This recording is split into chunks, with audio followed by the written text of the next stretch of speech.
Hello everyone, this is Spliced, and today I want to be showing my gear stats for my Berserker. A lot of you guys have been asking me to show you my gear stats, and there isn't really too much I've changed, but nonetheless I will be showing you guys what I have done with my Berserker in comparison to my Lawbringer. Since the Berserker is an assassin and the Lawbringer is a hybrid, and they have two different playstyles, I have different gear that is set up for them. However, as I mentioned, it isn't that much different, but there are a few things to mention, so I will be getting into that today.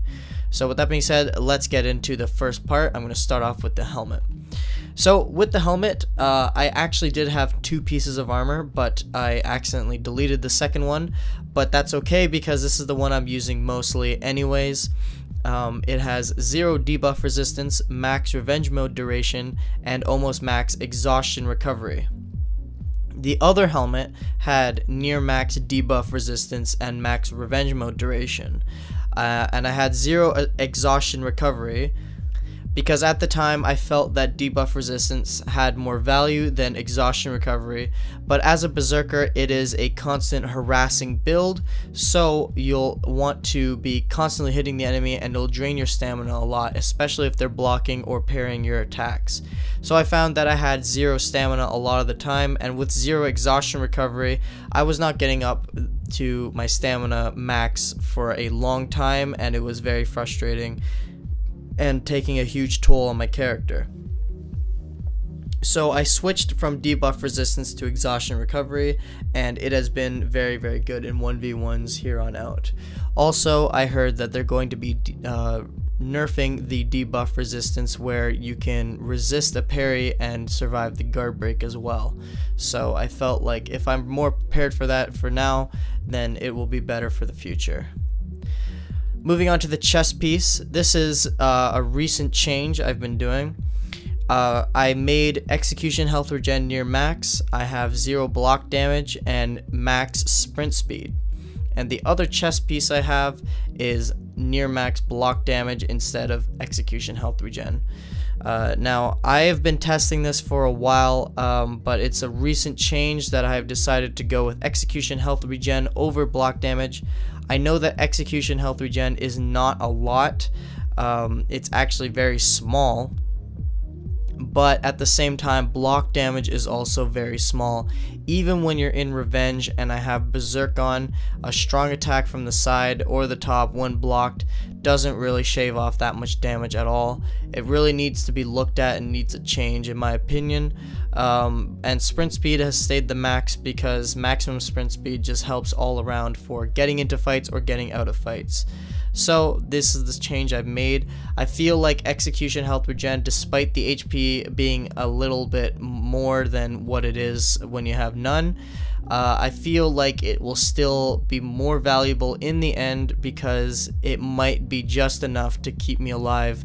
You never know when those situations might happen, in comparison to block damage where it doesn't really shave off much damage to the enemy. They can also regenerate that HP, so there's that to keep in mind. Moving on to the arms, I have near max block damage resistance, 0 revive speed, and max stamina regen. And the other arms is just a alternate of the two stats.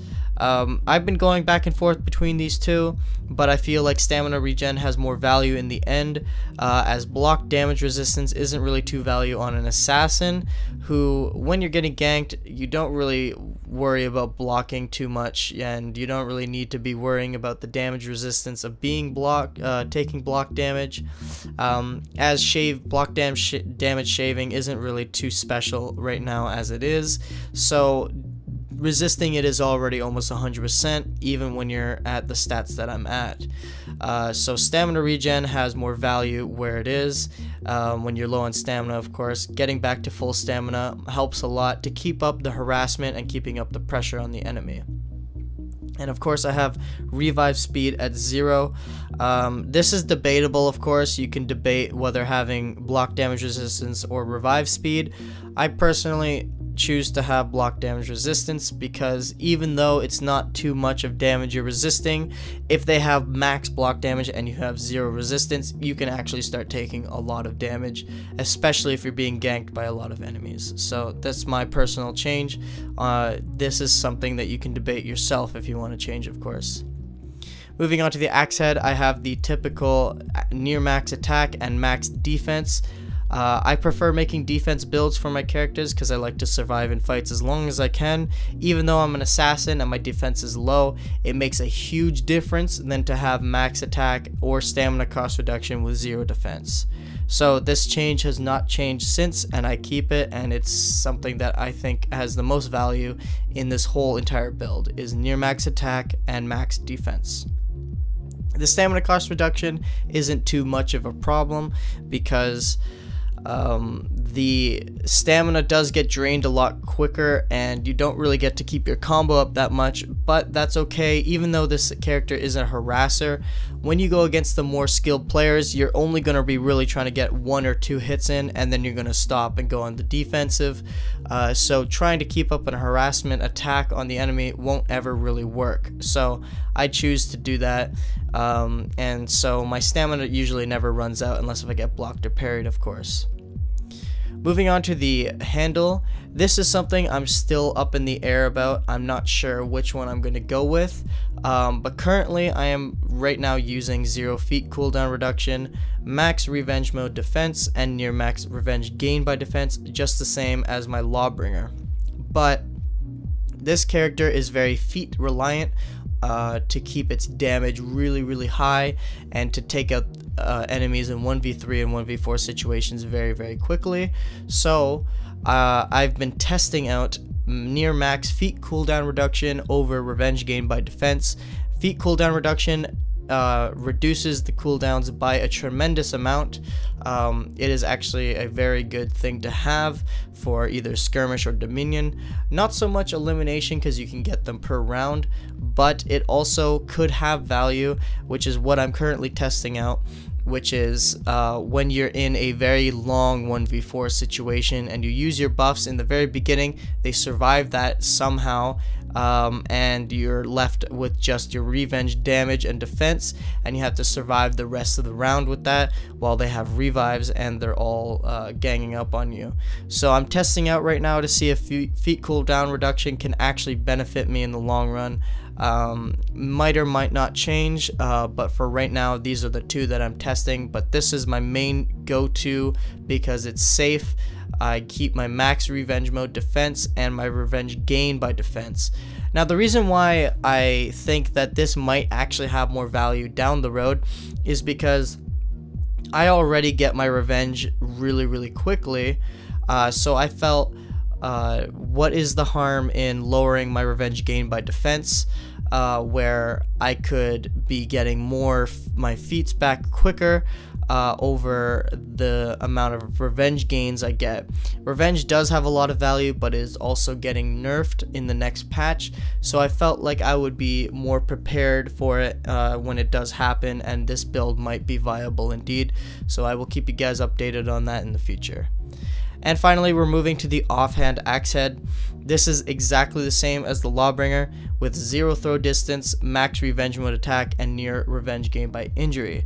The reason why I have 0 throw distance is it doesn't really have too much value, as when you want to throw someone into an object, you're already going to be right next to it most likely. It's not like you're going to be fighting in the midfield and then you're going to decide you're going to throw them at an object. If you're fighting in the middle of a field, then so be it, that's when you're going to fight. You're not going to try to get them to an object. If you're next to an object, then you don't really need throw distance. So max revenge mode attack over revenge gain by injury.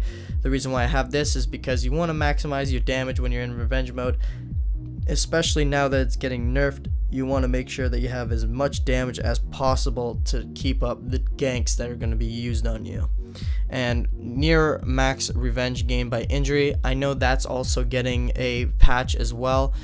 So your revenge gain is getting a little bit of a tweak, and I'm not sure how much it is changing, but it's definitely changing indeed. So that just brings up the argument of this as well. I might actually have to stick with this because since revenge gain is also being reduced, it might be a little bit harder for me to keep that up when I'm getting ganked. The main thing I want to mention about being ganked is you want to prioritize keeping your main HP up, and main HP is your white bar of health, not the defense HP, not the revenge HP. You want to prioritize keeping your main HP bar, so when you run out of revenge, you want to make sure that you're not taking any heavies or any lights of any sort, not getting guard broken and taking those heavies, getting thrown against the wall, anything that would help to take damage from you.